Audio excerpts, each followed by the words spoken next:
So let's go ahead and start here by talking about the strategy. From your perspective, from my perspective, it appears that you are white hot, passionate about do-it-yourself projects. Right. That you've essentially developed this loyal following of people and families who love what you do, and now brands are endorsing you in some capacity, and these things are just happening. But can you explain to me what your strategy was when you started, or maybe what your strategy is today? Kind of explain, just from a strategy, kind of a big, broad perspective, what it is that you are doing on a daily basis to generate this value. Okay, so I was making, and then all of a sudden things started falling into place. And in 2009, my husband, because I was setting up at craft fairs and things, my husband suggested that I open an Etsy shop and blog, because a lot of women in San Francisco are blogging now, and they're making money doing it. And he thought I had a great voice, and that mothers would be interested in it, and in my eye. So started the Etsy shop, and in tandem with the blog. Okay. And I got a note in my inbox on Etsy. Etsy is amazing. Boom. So I only had 4 items in my shop at the time. And that's the cool thing about Etsy. You don't have to have a ton of capital to open a store and be in front of millions of people. And you can do made to order. So I opened my shop, and I got a note maybe after 50 sales or something. And they said, "How about we love you?" And I said, "How about you have my heart?" They ordered 1 pair of bloomers, my fortune cookie bloomers. They were little baby bloomers that were stuffed into a Chinese takeout box, and it was the perfect little, and it had a little fortune cookie in it.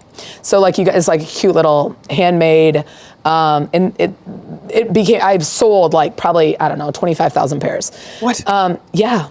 Yep, a lot in South Korea. They would just eat it up. It was amazing. South Korea loves your fortune cookie bloomers. That's something I've said a lot. I always say the people in South Korea love fortune cookie bloomers. That's just sort of a phrase exactly. I say. Okay. Yeah. So when I got that message from Anthro, and they asked for, this is another thing, always over deliver. And I know, Clay, that's a mantra for you. Over deliver, just do more. Mm-hmm. So they ordered 1, I sent them 25 items. And I knew that, and everybody said, "Oh, they're gonna steal your product, they're gonna rip you off." And I was like, look, if I don't send it, then I will never get the opportunity. If I do send it, and if they don't like it, I won't get the job anyway. But if they do get it, then it will be an incredible catalyst.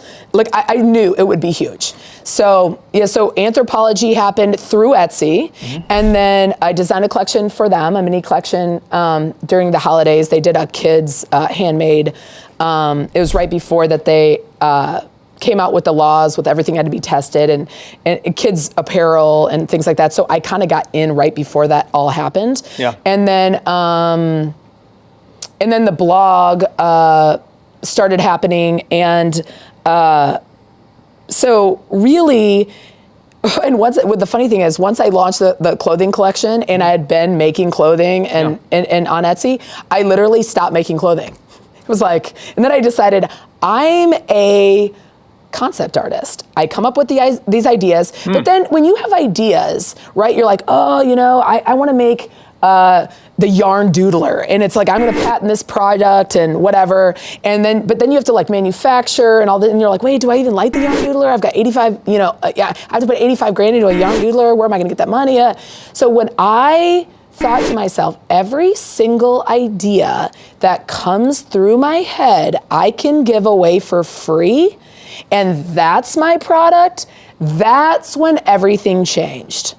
When you started thinking so if you have ideas. I mean, I'm an idea generator. And most people have tons of ideas that pop into their head. You've heard it, Clay. Hey, I've got a great idea. Yeah. blah, blah, blah, blah, but I just don't know how to market it. I don't know how to manufacture it. I don't have those pieces to the puzzle, or I don't have financing. But for me, all of my ideas for products, I could give away for free through DIY. And that was my product. And that's what I was monetizing.